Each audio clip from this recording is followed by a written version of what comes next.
नमस्ते बच्चों, आज हम पढ़ेंगे दुर्वा भाग 3 का पाठ संख्या 12, जो कि एक कविता है। कविता का शीर्षक है आषाढ़ का पहला दिन। तो आज हम यहाँ पर इस पाठ के प्रश्न अभ्यास पर आधारित प्रश्न उत्तर पढ़ने के लिए आए हैं। तो पाठ से पहला प्रश्न है, किसान को बादलों का इंतजार क्यों रहता है? किसान को बादलों का इंतजार इसलिए रहता है क्योंकि इससे वह अपने खेत सींच सकता है। अगर बारिश नहीं होगी तो तेज गर्मी से उसके खेत जल जाएंगे। इसी से वह पूरे संसार को खाना भी देता है। ख भाग है इसका, कवि को वर्षा होने पर किसान की याद क्यों आती है? कवि को वर्षा होने के समय किसान की याद इसलिए आती है क्योंकि किसान की खेती से ही हम सबका पेट भरता है, क्योंकि किसान अपने खेतों में अन्न उगाता है, उसी अन्न से हमें भोजन मिलता है। प्रश्न 1 का ग भाग है, कवि ने किसान की तुलना चातक पक्षी से क्यों की है? कवि ने किसान की तुलना चातक पक्षी से की है क्योंकि चातक पक्षी स्वाति नक्षत्र की बूंद ही पीता है, अन्यथा वह प्यासा रह जाता है। उसी प्रकार किसान अपनी धरती की प्यास बुझाने के लिए वर्षा की प्रतीक्षा करता है। प्रश्न संख्या 2 है पाठ से आगे। कवि ने कविता में वर्षा ऋतु का वर्णन किया है। वर्षा ऋतु के बाद कौन सी ऋतु आती है उसके बारे में अपना अनुभव बताइए। वर्षा ऋतु के बाद शरद ऋतु यानी कि सर्दी की ऋतु आती है। उस समय हल्की सर्दी होती है तो अच्छा लगता है, फिर धीरे धीरे सर्दी बढ़ती जाती है। उसमें हमें बहुत सारे गर्म कपड़े पहनने पड़ते हैं, कोहरा छा जाता है और कोहरा पड़ने लग जाता है, ओस पड़ने लग जाती है और धुंध छा जाती है, हमें दूर दूर तक कुछ भी दिखाई नहीं देता।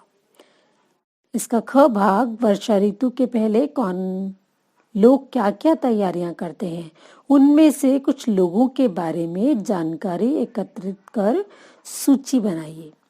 तो वर्षा ऋतु से पहले लोग छाते, बरसातियां ठीक करवा लेते हैं अपनी मकानों में। यदि कोई दरार पड़ गई है तो उसको भी ठीक करा लेते हैं।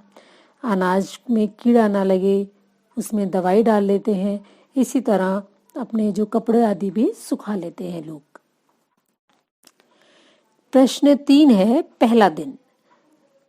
इसका क भाग है, तुम अपनी कक्षा में जब पहले दिन आए थे तो उस दिन क्या क्या हुआ था? अपनी याद से अपने अनुभव को 10 वाक्यों में लिख कर दिखाओ। तो बच्चों, जब आप पहले दिन कक्षा में गए थे तो वहां पर क्या क्या हुआ था, ये आप अपने अनुभव यहाँ पर लिख सकते हो।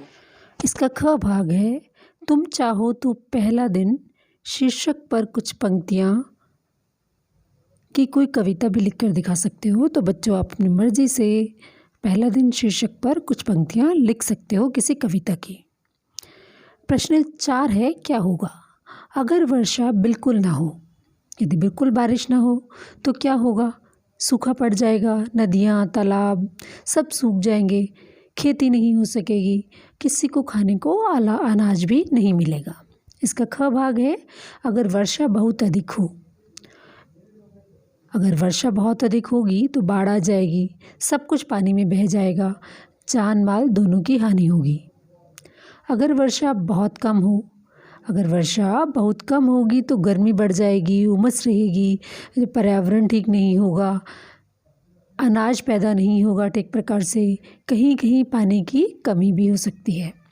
इसका घ भाग है, वर्षा हो मगर आंधी तूफान के साथ हो।